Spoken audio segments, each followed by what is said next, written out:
Petani seluruh Indonesia akan menggelar demonstrasi besar-besaran tanggal 24 September 2025 bertepatan dengan Hari Tani Nasional.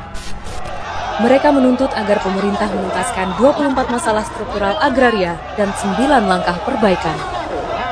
Sekitar 13.000 petani akan menggelar aksinya di sejumlah tempat di Indonesia. Sementara itu, 12.000 massa tani akan berunjuk rasa di Jakarta. Petani di Indonesia seakan selalu terpinggirkan. Mereka kerap dielu-elukan sebagai pahlawan pangan, tapi nyatanya petani jauh dari sejahtera. Sementara itu, petani singkong di berbagai wilayah Indonesia menjerit sejak beberapa bulan yang lalu. Pasalnya, harga singkong mentah yang baru dipanen jatuh nyaris tak bernilai. Bayangkan, untuk 1 kilogram singkong hanya dihargai Rp400. Bukan karena singkong milik petani lokal jelek atau kurang berkualitas, melainkan karena serbuan singkong dan tapioka impor yang tak terbendung. Derita serupa juga dialami oleh petani gula di Kabupaten Mojokerto. Mereka menjerit karena puluhan ribu ton gula masih menumpuk di dalam pabrik. Sungguh ironis, karena saat ini Jawa Timur sedang berada dalam masa puncak panen dan penggilingan tebu dari petani lokal. Dari 4 kali proses lelang, tidak ada yang membeli gula dari pabrik Gempol Crab. Hal ini dikarenakan rembesnya gula rafinasi ke pasar tradisional. Di sisi lain, para petani sudah terlanjur meminjam uang ke bank untuk proses panen dan biaya angkut ke pabrik. Yang berat tanggung jawab kita itu pinjaman. Dalam hal ini adalah kita itu sudah ditentukan oleh perbankan bahwa kita itu setelah panen ada jenjang waktu bulan yang ditentukan oleh para pihak, dalam hal ini adalah petani sama perbankan sama koperasi dan sama pabrik gula. Jadi itu yang paling berat. Penalti saya itu Pak pada waktu mengembalikan kalau memang gula tidak berlaku seperti ini. Kami di sini harus terpaksa harus mencarikan bagaimana caranya bisa mengembalikan sesuai dengan tepat waktu itu tadi. Lantas apa yang dilakukan pemerintah? Mengapa berbagai kebijakan yang ada kerap blunder dan merugikan petani? Kita akan terbitkan lartas larangan terbatas impor. Ini kita impor sesuai kebutuhan. Kalau dalam negeri bisa terpenuhi, impor ditiadakan. Walau memiliki segudang masalah, masih ada petani yang melakukan perlawanan dengan caranya sendiri. Salah satunya adalah Daim, petani peraih penghargaan Kalpataru dari Lumajang. Kali ini tim Indonesiaku mendatangi Kabupaten Lumajang, Jawa Timur. Tepatnya di lereng hutan Gunung Lemongan, Kecamatan Randuyoso. Memiliki topografi pegunungan, membuat kawasan ini kesulitan dalam mengembangkan pertaniannya. Alhasil hutan di lereng Gunung Lemongan nyaris habis akibat pembalakan dan kebakaran. Melihat kondisi gunung, tiap tahun itu ada bencana kecil-kecilan itu, seperti banjir. Dan gejala banjir itu ada kebakaran di waktu musim kemarau. Yang membakar itu orang yang tidak dikenal itu. Jadi saya nanam tahun berapa habis dibakar. Tapi kelama-kelamahan orang yang bakar itu ya berhenti sendirilah. Dalam kondisi yang sulit, ternyata masih ada warga yang tidak menyerah. Ia adalah Pak Daim, punggawa tanaman pinang di Desa Sumber Petung.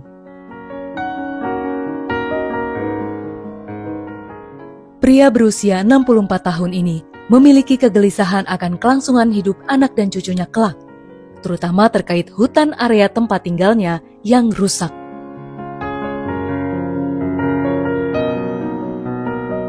Setiap hari, Pak Daim setia dalam merawat pohon pinang. Perjuangan Pak Daim selama 28 tahun tak sia-sia. Kini sudah belasan ribu pohon pinang membaluti lereng gunung di perbatasan Lumajang dan Probolinggo ini. Tak pelak aksi heroiknya diganjar berbagai penghargaan yang membuatnya dikenal sebagai pelestari lingkungan di lereng Gunung Lemongan. Waktu saya tanam itu, pinang itu sangat murah. Murah-murah sekali. Bisa-bisa orang itu nggak ada orang mengikuti menanam, malah ada orang itu ngomong, loh mau nanam pinang? Iya. Tanam di mana? Di hutan. Orang itu ngomong gila itu.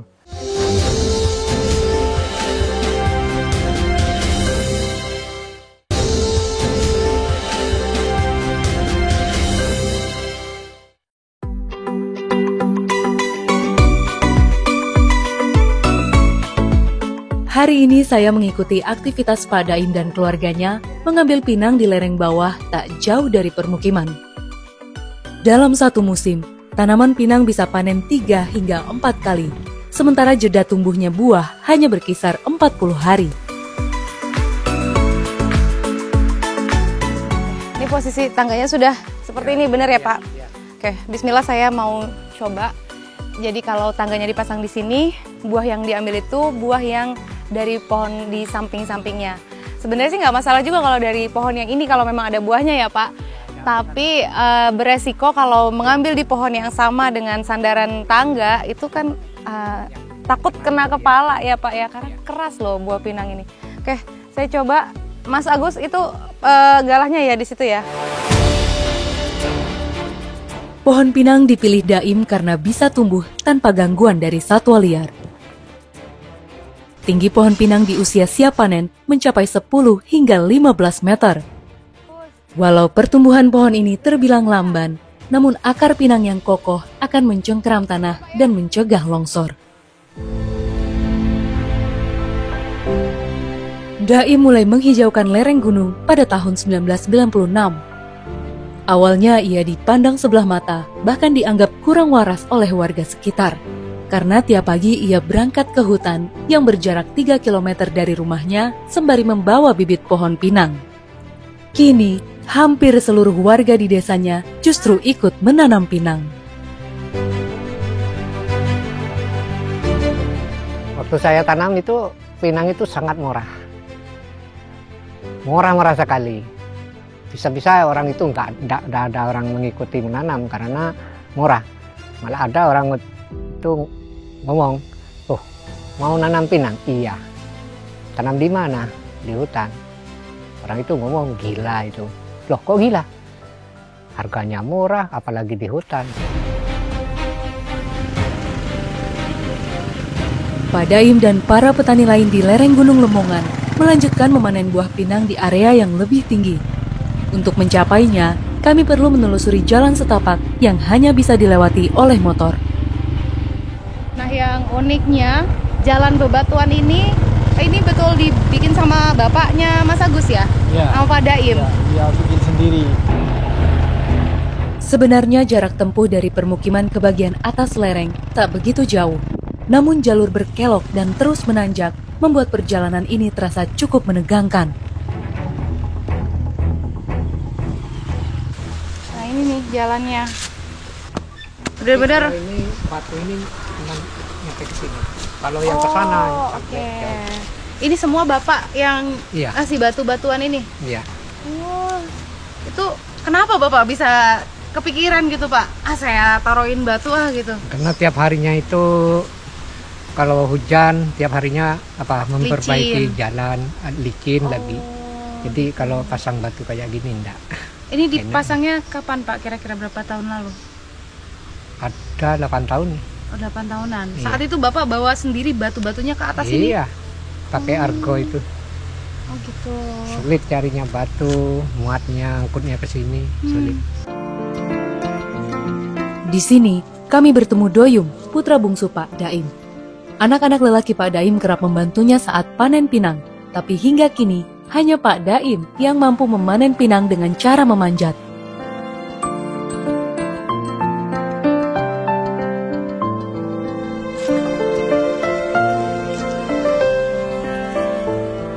Ini sisa-sisa sebetulnya Pak, tapi masih lumayan ya. Sebenarnya kalau yang matang itu katanya warnanya kuning ya Pak ya. Di waktu itu kan mau makan aja sehari-hari itu udah susah ya. Mau makan sekarang masih nyari sekarang gitu kan. Dan apa itu masih sempat mikirkan lingkungan gitu, alam waktu itu. Kayak nanam kayak sekarang ini kan. Kalau dulu siapa yang mau beli pinang itu murah banget. Ya dulu kan rumah itu lantainya tanah itu kan. Dan kalau hujan itu air masuk. Terus mungkin bapak itu kan pikiran, kenapa kok sampai air meluap? Ya kan di atas itu rusak. Inisiatif nanamin ikannya. Doyo merasa bangga terhadap sang ayah, karena di balik sosoknya yang sederhana, Pak Dai memiliki tekad yang luar biasa. Bayangkan, untuk menanam lahan seluas lebih dari 14.000 hektar, ia membibitkan dan memperbanyak sendiri pohon pinang yang ada. Ini buah yang jatuh tua sendiri tuh, jatuh terus tumbuh. Jadi ini yang jadi bibit, ini bagus masih ada ininya. Jadi yang ditanam itu di tempat ada pohon yang tumbang atau disebutnya dengan menyulam ya Mas ya. Oke, karena ada beberapa yang mungkin emang udah keterpa angin ya Mas ya. Dan selain tadi pakai bibit yang ada akarnya, ada bonggolnya, ini nih buah yang matang yang sudah berwarna kuning ini juga bisa untuk ditanam kembali ya.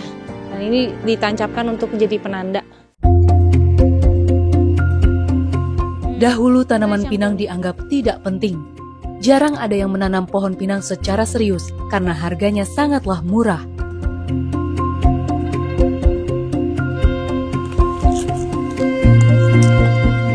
Kini justru tidak ada yang terbuang dari pinang.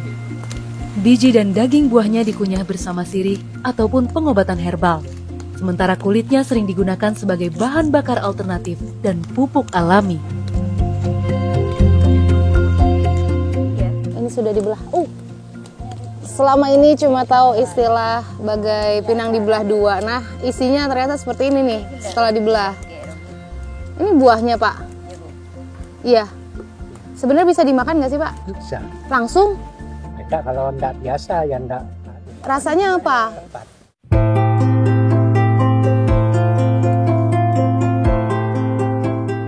Saat ini, apa yang diperjuangkan Pak Daim selama puluhan tahun ditiru oleh banyak warga. Dan yang tak kalah penting, keseimbangan ekologis turut kembali terjaga. Yang penting saya melihat hutan itu hijau ya, alhamdulillah. Itu karena dulunya itu sering terbakar, tiap tahunnya gundul, itu kasihan. Yang kasihan itu terutama hewan, banyak yang mati. Kalau saya masih ada tenaga dan saya masih kuat, ndak mau menyerah saya. Alhamdulillah udah selesai hari ini ya teman-teman. Ya Pak. Nah, kita lagi menikmati suasana Desa Sumber Petung dan ini sih udah mau pulang sebetulnya. Kebetulan selama di sini emang kami nginapnya di rumahnya Pak Daim. Ada tamu. Oh iya ada tamu ya. Ada yang lagi beli.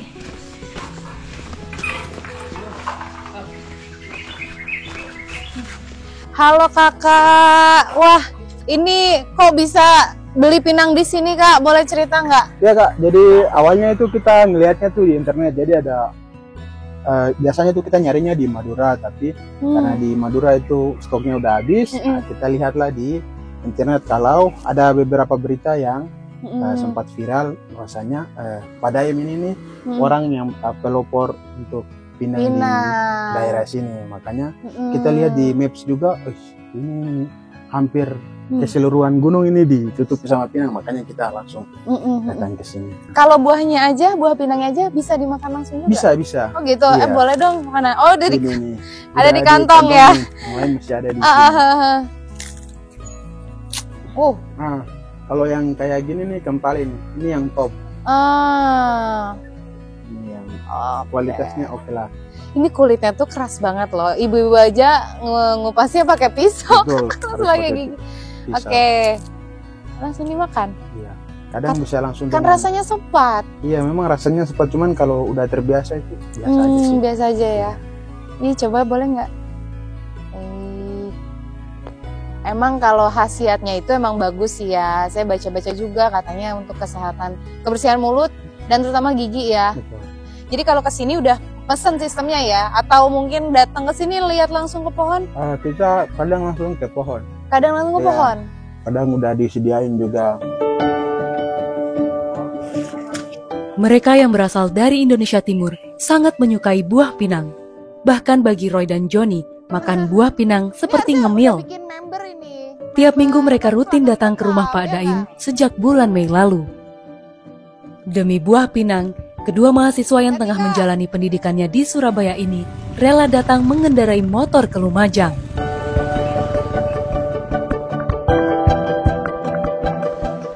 Selain kedatangan pembeli secara on the spot, Pak Daim dan Doyum kerap mengirim hasil panen pinang muda ke pengepul yang berada di desa tetangga.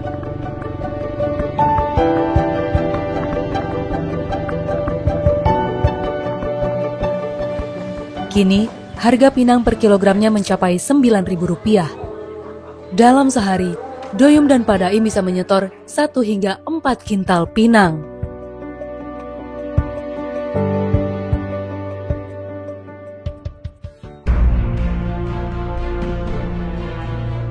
Tidak heran, atas jasanya Pak Daim dianugerahi penghargaan Kalpataru, penghargaan tertinggi bagi individu ataupun kelompok yang berjasa dalam pelestarian lingkungan. Kami sangat mengapresiasi beliau dengan pribadinya sendiri maupun dengan masyarakat sekitar itu melestarikan lingkungan. Nah, mudah-mudahan dengan begini nanti bisa dicontoh bagi yang lain dan nanti akan timbul Pak Daim baru di Jawa Timur ini. Buah pinang kini menjadi nadi kehidupan bagi sebagian besar warga di desa Sumber Petung. Salah satunya Ibu Arni. Sebelum ada pinang, ia tak berpenghasilan. Kini dirinya menjadi buruh kupas pinang di tempat Pak Daim. Boleh tahu nggak Bu, kira-kira kalau seharian ini ngupas itu diupahnya per hari berarti? Iya, per hari. Dapat berapa itu Bu? Kalau per hari 60. Ini kan sebenarnya bisa dibilang baru ya Bu ya, karena kan ini dimulainya sejak Pak Daim menanam pinang, ya kan? Belum Iya. lama ini kan, Iya. maksudnya. Berarti dulu sebelum ini Ibu pekerjaannya apa? Ya kerja di rumah. Cuma di rumah aja, nggak kerja mana-mana. Bu Arni banting tulang demi bertahan hidup bersama satu anak angkat.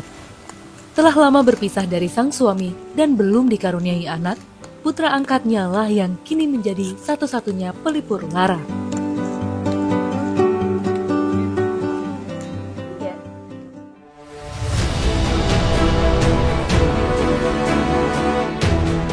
Kali ini, saya dan JJ melangkah ke ladang pinang Pak Imam yang lokasinya cukup ekstrim.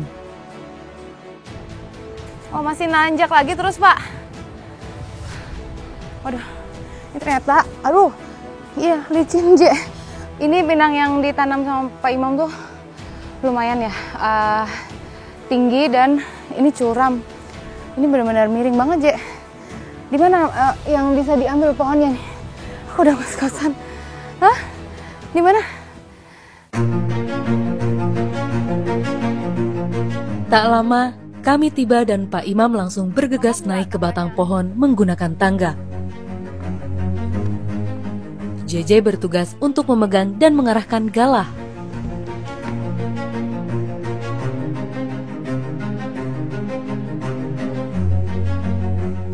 Ketika saya melihat ada istilahnya Pak Daim itu dia menanam juga, terus kelihatan hasilnya, saya juga ikut-ikutan akhirnya ya seperti ini. Alhamdulillah sudah dapat istilah manisnya dari yang saya kerjakan dulu itu. Bapak termasuk yang sempat apa ya, mungkin meragukan atau memandang sebelah mata gitu, gimana Pak? Iya, soalnya gini, kalau saya dulu apa ya, tidak menanam ini karena orang sini sama saya juga namanya petani latah. Kalau satu tidak sukses, dia tidak akan meniru.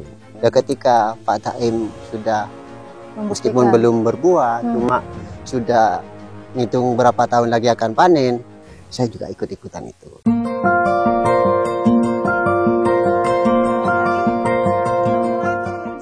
Hujan turun menghampiri kami di lereng hutan. Beruntung ada tenda ibu-ibu pengupas pinang tak jauh dari lokasi kami. Sembari berteduh, kami diajak untuk ikut makan bersama mereka.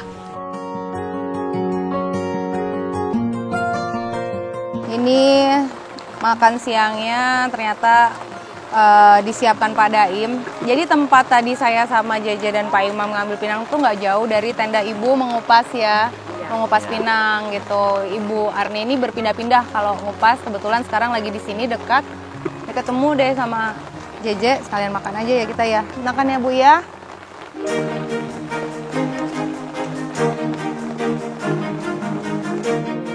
Jeje dan Ibu Arni adalah potret warga desa Sumber Petung yang merasa sangat beruntung karena adanya tanaman pinang. Warga tidak bisa membayangkan apa jadinya desa mereka jika Pak Daim dahulu tidak nekat menanami hutan yang gundul. Kini mereka semua menyadari betapa pentingnya kelestarian alam. Karena jika mereka menjaga hutan, maka hutan akan memberikan manfaatnya.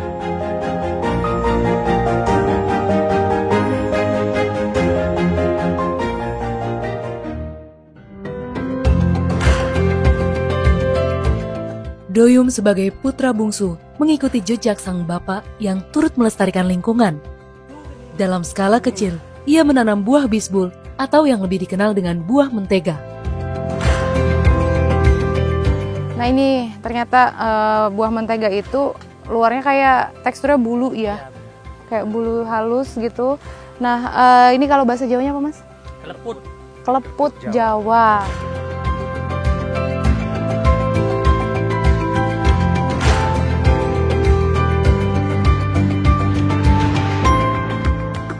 Jadi buah ini bisa tumbuhnya hanya di dataran tinggi seperti di lereng Lemongan ini. Emang teksturnya tuh apa ya, lembek, tapi masih bisa digigit. Rasanya tuh sulit digambarkan, mirip pepaya, tapi mirip durian juga ya. Enak. Nah, ini matangnya pas, jadi udah manis ya, nggak terlalu asam.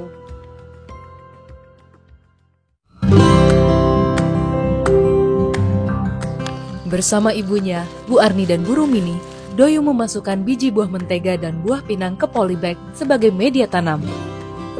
Kalau tingginya sudah 30 cm, baru bisa ditanam di tanah atau menunggu sekitar 3 bulan.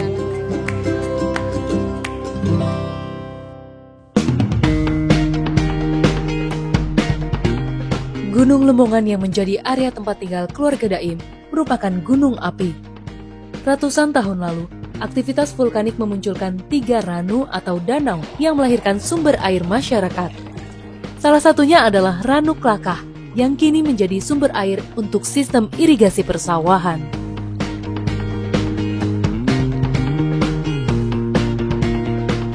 Pertanian yang subur seperti ini dampak dari sistem pengairan yang baik dari Ranu Klakah yang sumber airnya berasal dari lereng Gunung Lemongan yang kini jauh lebih hijau dibandingkan sebelumnya.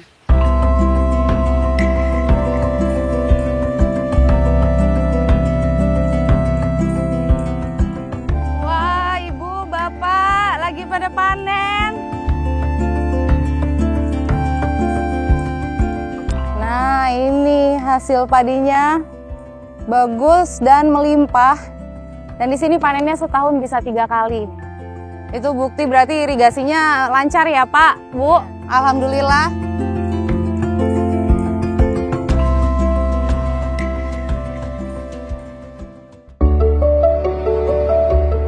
Mohon Pak Presiden, Pak Prabowo, petani kita itu sekarang kasihan, kesulitan untuk permodalan kesulitan. Jadi mohon datang ke Lumajang Bapak Prabowo, ketemu saya Ibu Siti Horia Ratu Talas.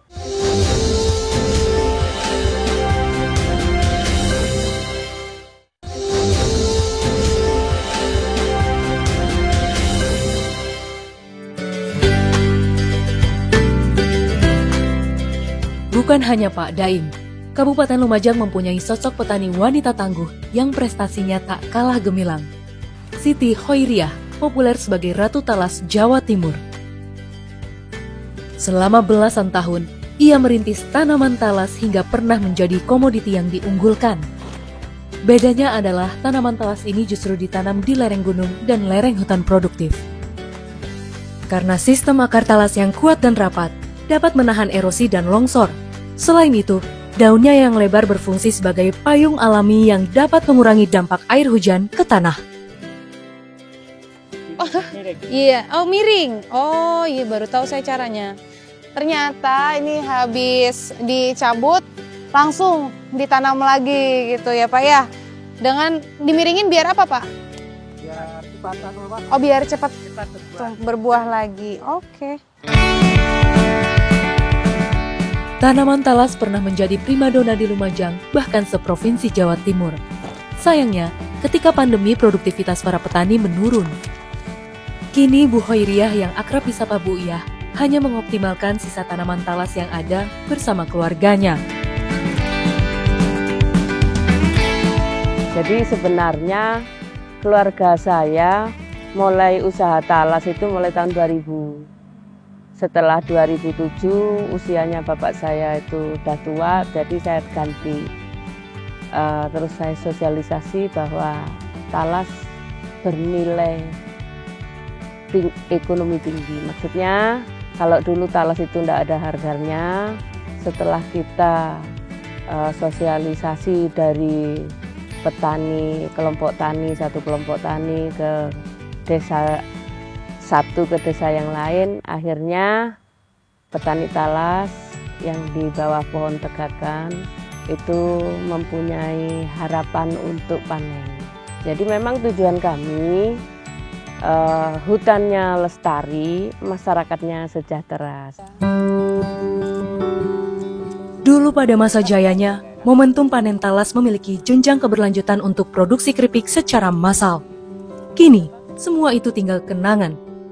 Menurut Siti Hoiriah, sejak pandemi COVID-19 melanda, penjualan talas tak lagi sama. Permintaan yang turun drastis membuat banyak petani talas kehilangan pasar. Lesunya permintaan membuat banyak pedagang tak lagi berani membeli talas. Sementara para petani kesulitan mendapatkan modal untuk produksi. Niat baik dan tujuan mulianya meningkatkan taraf hidup sesama petani terpaksa pupus. Tapi semangat ibu dua anak ini tak pernah padam. Wanita tangguh ini pernah menjadi tumpuan hidup bagi ribuan petani talas di Jawa Timur. Sampai sekarang ini talas ini kurang ada yang menanam karena daya beli masyarakat berkurang kalau dijadikan keripik ya. Mohon Pak Presiden, Pak Prabowo, petani kita itu sekarang kasihan, kesulitan untuk permodalan kesulitan. Jadi mohon datang ke Lumajang Bapak Prabowo, ketemu saya Ibu Siti Hoiriah Ratu Talas. Saya pejuang pertanian talas Bapak, biar melihat langsung bagaimana susahnya pertanian sekarang ini Bapak.